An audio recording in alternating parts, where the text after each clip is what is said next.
Hey there, hello there. It's Jeff Cutter. I welcome you to another Degrassi video. This is kind of a weird Degrassi video and all that. That this is based off of a website's thing. I've done a lot of top 10 lists and all that, like trying to rank my stuff. But Screen Rant, which is one of the best websites out there and one of the most popular, actually did something on Degrassi Next Gen called the ten times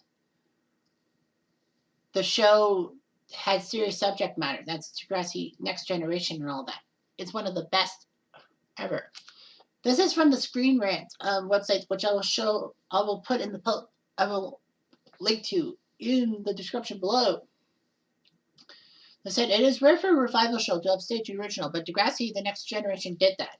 Its after-school special vibes and cast of memorable characters found new viewers for multiple seasons after many roster changes.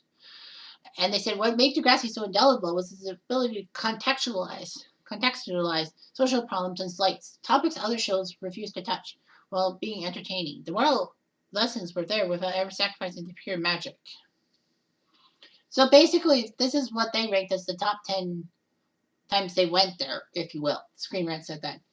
Basically, I'm not going to say anything because I'm not going to rank them myself. This is their ranking, this is not mine. Number 10, Craig's abused by his father.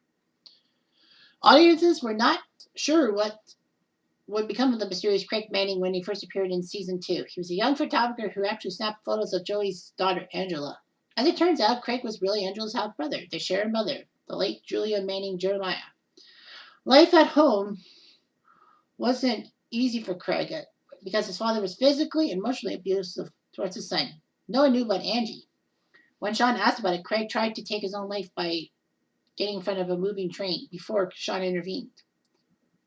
In the end, Craig left his home and stayed with Joey. Basically, yeah, it was weird how, an abusive home life and all that. This was the first time Next Gen did that.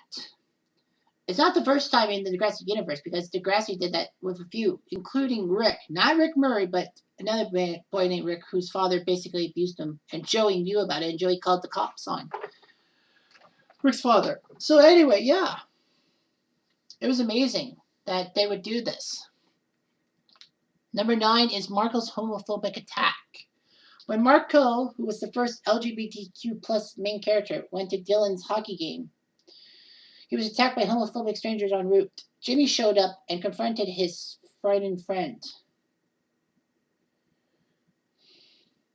The next day, Marco declared to Ellie that he would not tell anyone else he was gay, and when Dylan asked him about his injuries, Marco brushed him out of fear. Meanwhile, Spitter continued to be insensitive about Marco's sexuality and attack. He was not supportive of Marco coming out and made light of his assault. Later, Marco decided to confront Spinner in the restroom and tell him that he was no different than his attackers. So basically, this was huge because it played on the first main character in Degrassi to be gay and all that. And it was shocking. Marco trying to get to Dylan's hockey game, and then basically he ends up being abused and all that for that stuff. In Pride Part 2. Pride Part 1 was when he finally decides to come out to Spinner, even though Spinner was trying to hook Marco up with Hazel. All that. You'd rather be with your mom's pasta sauce than this girl? It doesn't make sense. It does, Spinner, because I'm gay. And then Spinner, of course, blows up at that sentiment. I mean, who would blame him? So anyway, yeah, it was weird how he was attacked and all that, and then basically, helped out, and then Spinner still had his insensitivity about the sexuality and all that. I mean, Spinner probably thought that Marco was coming gay, and basically Marco had a thing for Spinner, and Spinner wasn't too happy about it. But basically, yeah, it took Jimmy and Marco the courage to basically go after Spinner and saying, why are you being so indifferent and all that? Because you're such a jerk and all that. Spinner does turn around, I think a few episodes later, but basically, it was time. Like, Spinner still had to process it, and I think Spinner realized how much of an idiot he was. Number 8 is Peter using crystal meth. Peter is not happy with Mia going to France for a modeling job. And then he had an experience with crystal meth at a party. He had a dependency that led to Mia having an intervention with him, his friends, and eventually his mother. I mean, they said that Degrassi Next Gen, a lot of people use drugs. JT used Oxycontin to off himself because he was a drug dealer and he was worried about being charged by stealing the drugs from the pharmacy. Riley using steroids to hide his homosexuality, I guess, and Craig using cocaine. Now, for me, I keep thinking that Next Gen was the first 7 seasons, and then season 8 was when Lakehurst kind of took over, and that's when Next Gen became Degrassi before coming next class. But I was told that Next Gen is the first 9 seasons. Okay. So anyway, yeah, Peter has relationship issues. He just can't seem to keep a relationship and all that. I mean, he tried to have a relationship with Emma, but it was his own stupid fault when he was finally caught with the fact that he was trying to destroy Sean so that Peter could stay with Emma. He tried to keep it with Darcy. The first relationship he had with Darcy, he screwed up. And then the second time, Darcy goes to Kenya to atone for herself. And then Mia leaving Peter. I mean, I know Peter was upset that girls just kept leaving him for stupid reasons. And he thought that the girls were just being stupid. But yeah, Peter was trying to fit in with Mia and her clique. That's understandable. People do that all the time. But Mia takes the job in France, and then Hazel comes back in season 9 and deals with Peter. I think she learned that Peter was a mess in Toronto without her and basically came back for him and became principal, taking Shep's spot. But then she leaves the next season. Number 7 is Emma's eating disorder, which was shocking and all that. When Emma helped Manny lose weight for an audition, she thought she should do the same. As a result, she acquired an eating disorder which no one knew about. For Emma, this was about finding control because Snake was gone and dating Peter out of the question because doing so would just hurt Manny. This plot lasted a short while before Emma passed out during a panic attack and had to be hospitalized. Emma accepted help at the hospital. Now, people keep forgetting that, when I talk about season 5's eating disorder, Manny was a part of it too. Because Manny asked Emma to help her lose weight for an audition, and Emma agrees to. I think Manny didn't know how much stress Emma was under and all that. And I feel that Manny didn't understand Emma's situation. Emma was in a secret relationship with Peter, and then she finds out that Snake has a tree with Hatzalakos, and basically, the family tree doesn't fall far from it. Because, Hatzalakos, Emma's dating Hatzalakos' son, and her stepfather's dating her principal / Peter's mom. So basically, Emma had a lot of things going for her. She was upset. Snake wasn't there in the house, and she had to do everything. Spike was understandably unresponsive and all that, but Manny could have been more sympathetic towards it. I think Emma was looking for sympathy, and no one gave it to her, so she basically wanted to charge in alone. She was trying to take control of situations at home and all that. But I think that, it all came to a head. Emma finally gets found out that she has an eating disorder. Peter even realizes it and talks to Manny about it. And Emma, of course, gets mad that everything is out in the open. And basically blows off at Manny for being the drunk chick, Peter for being the guy who wants to be with a drunk chick, and Snake for having a treat with his mom, not being Peter. She doesn't blast Spike. I wish she did, but kind of. At least she got away with it. By season 6, she was a whole new Emma. She was eating, she was happy, she was with Peter, and it was acceptable. And then Sean came back in the picture. Yikesies. And all that. Of course, the true story was that Mary McDonald, who played Emma, had an eating disorder the first few seasons. Number 6 is Hazel denying being Muslim. When the 9th graders International Day comes up, the students are asked to talk about their heritage. Rather than telling everyone she's Somalian/Muslim, Hazel says she was Jamaican. However, a fellow Muslim student, Farisa, inquired about Hazel's heritage. Hazel was aggressive and said, "Why don't you mind your own business, Farisa, before Jamaica declares war on Iraq?" This pushed Hazel to the top of the list of the suspects when Farisa's presentation was finalized. But Hazel told the truth and apologized for her behavior. That's what they say. But so Hazel had troubles, and Farisa called her out because saying that Hazel didn't seem to be Jamaican and her name gave her away and all that. Jamaica declaring war on Iraq. You got to be careful with your words. That's what Raj said when he was questioning Hazel about the attack on Farisa's presentation.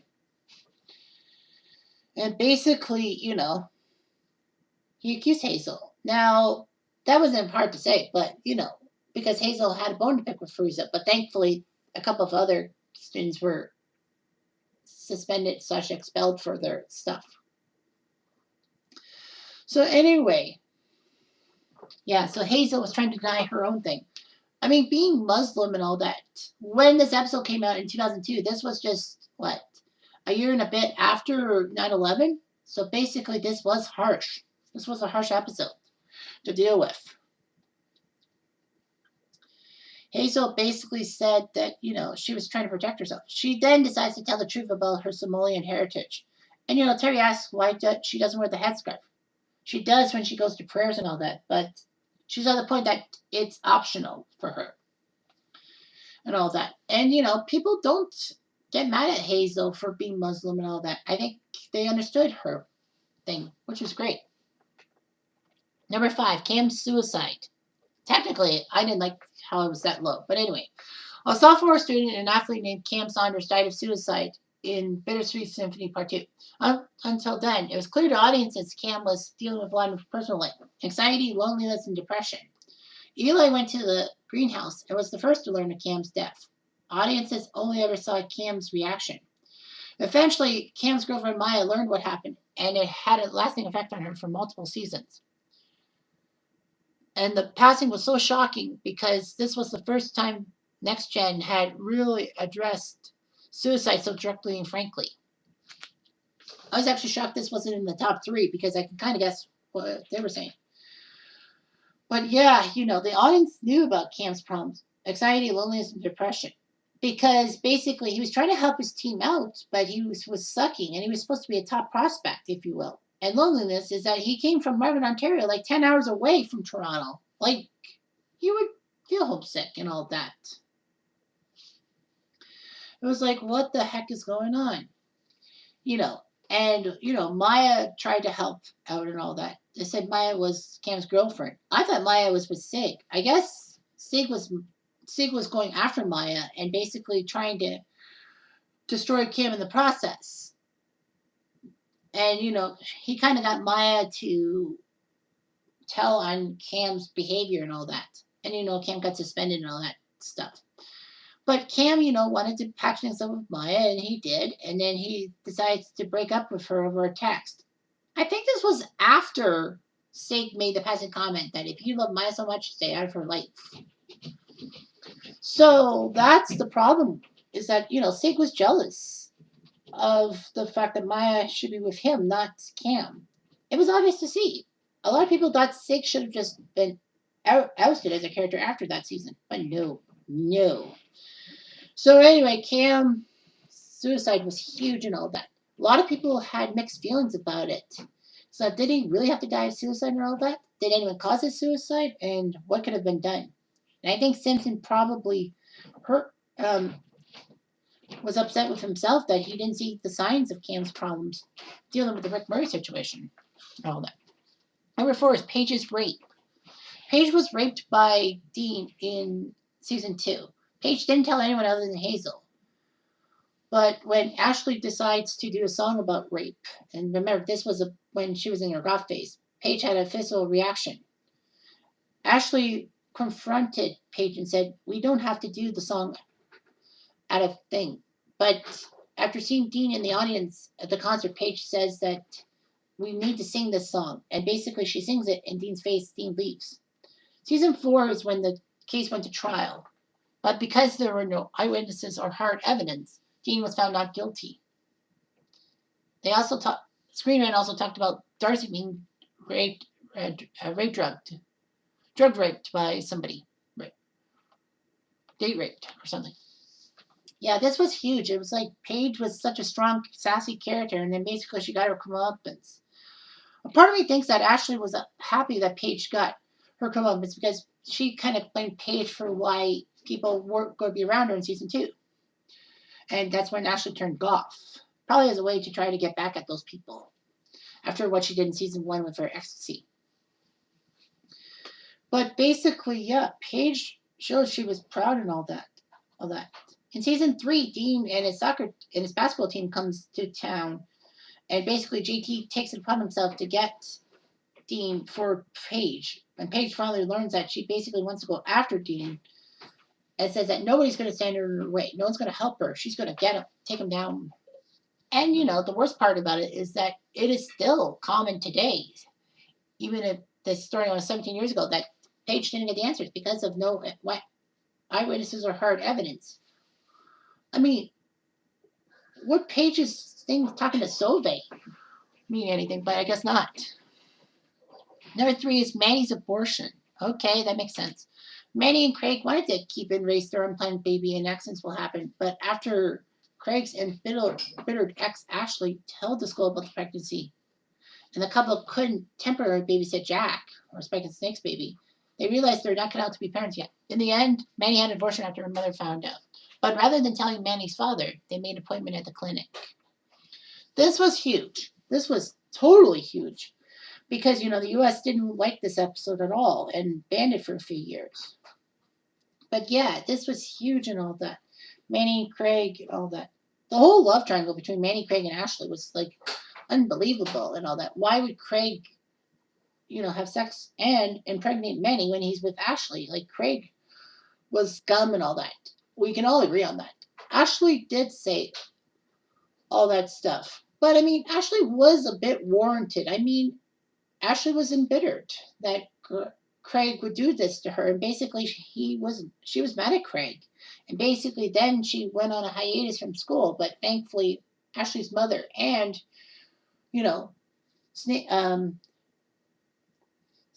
Spinner and Paige tried to talk to Ashley about her problems. Manny wasn't ready to be a mom yet, and I figured as much.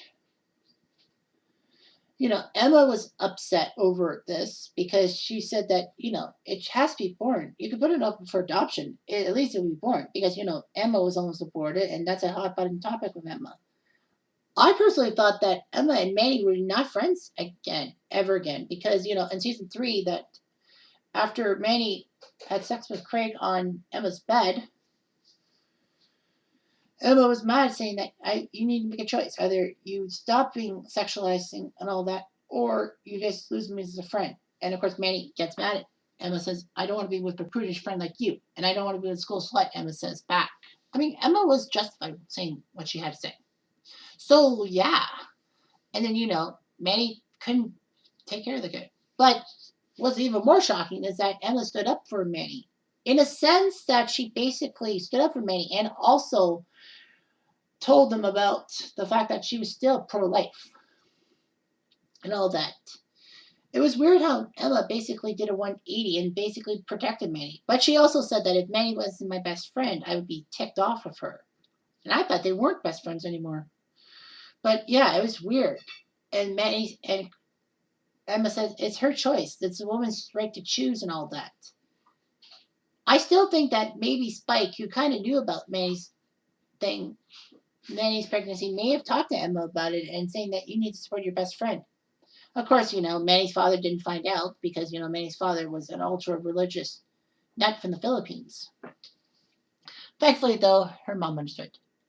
And it also it's basically by season 5 that Manny's mom basically refuses to stand up for herself or Manny in front of Joseph. Anyway, number 2 is Terry's abusive relationship. Paige's best friend had low self-esteem issues because of her plus-size appearance. And that's why she was involved with school outclass Rick Murray. There were signs of him being abusive and manipulative, but Terry's friends did not speak up as much or when they should have. Although Terry ended things with Rick, they got back together, but Rick had not changed at all and attacked Terry. She fell, hit her head, and was hospitalized. Her father discovered Paige and Spinner knew about Rick's behavior and was furious.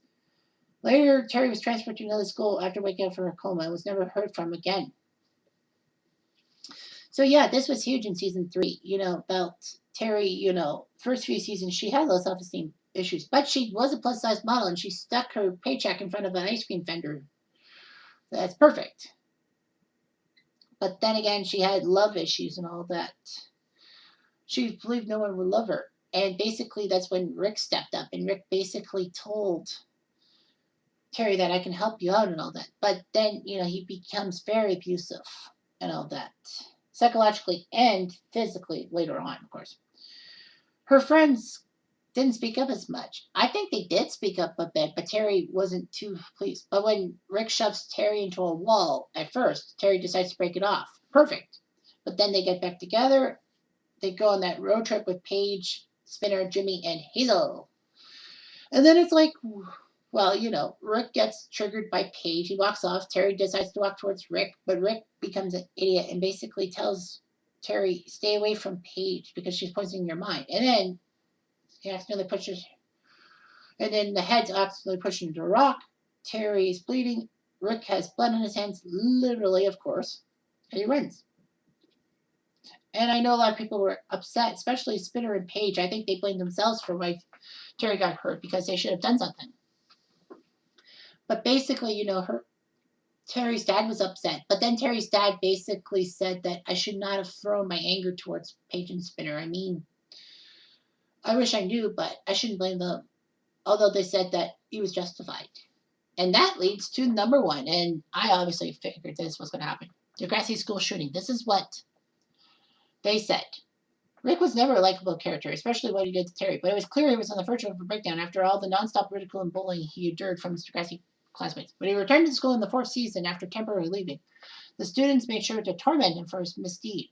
In the end, Rick took a gun to school after he was pranked by Spinner and Jay. Believing Jimmy was involved in the prank, he shot him in the back. And then the events of the shooting forever changed Degrassi. Community school. Oh yeah. That is one heck of a thing. It sure did. I mean, should Rick have returned to Degrassi? No. Rick should have been advised to, maybe he was advised to not be at Degrassi, go to another school in the meantime. I think his mom even said in a throwaway line, as it seemed in Time Stands Still Part 1, but says to think I really wanted you to change schools. Like she was pushing him to change schools, but I guess she kind of figured that it was Rick's decision. And Rick says, I'm going back to Degrassi because I like it there and I can't let anyone get in my way. Sure. But the point I'm trying to make is that, Rick was his own worst enemy in a sense. I mean, he should have taken the hint and left Degrassi and all that. It doesn't condone the students. I have to condone the students' behavior and all that, and the bullying and all that. I know it was partially because, they wanted revenge for what Rick did to Terry, and it was also because they figured that the school was not doing enough to help them out in their problems, and basically they were ignoring them. But basically, yeah, they did it all that. And, he was on the verge of a breakdown. He was actually happy. He won this competition for the school and all that. And then the paint and feathers come down because Spinner, Jay, and Alex were punishing him for retaliating against their bullying by spray painting their cars. Basically, they didn't have any idea that Rick was going to take a gun to the school. I think, Spinner realized that the gun happened. I mean, Spinner put 2 and 2 together after he and Jay basically got Jimmy into trouble and all that. When they learned the gun, and Spinner learned that, he had a gun. Oh my God, we could have been shot. And all that. Yeah, and, I do a lot of videos based on this whole storyline, and it's like, yeah, that's amazing. The system failed Rick, but Rick failed everybody. Rick failed himself. He could have just taken it as is, no retaliation. He would have won in the end. End of story. No sympathy for him. Sorry, but that's the way I am. Anyway, thanks for watching, and I hope you enjoy the article in the description below. Bye bye.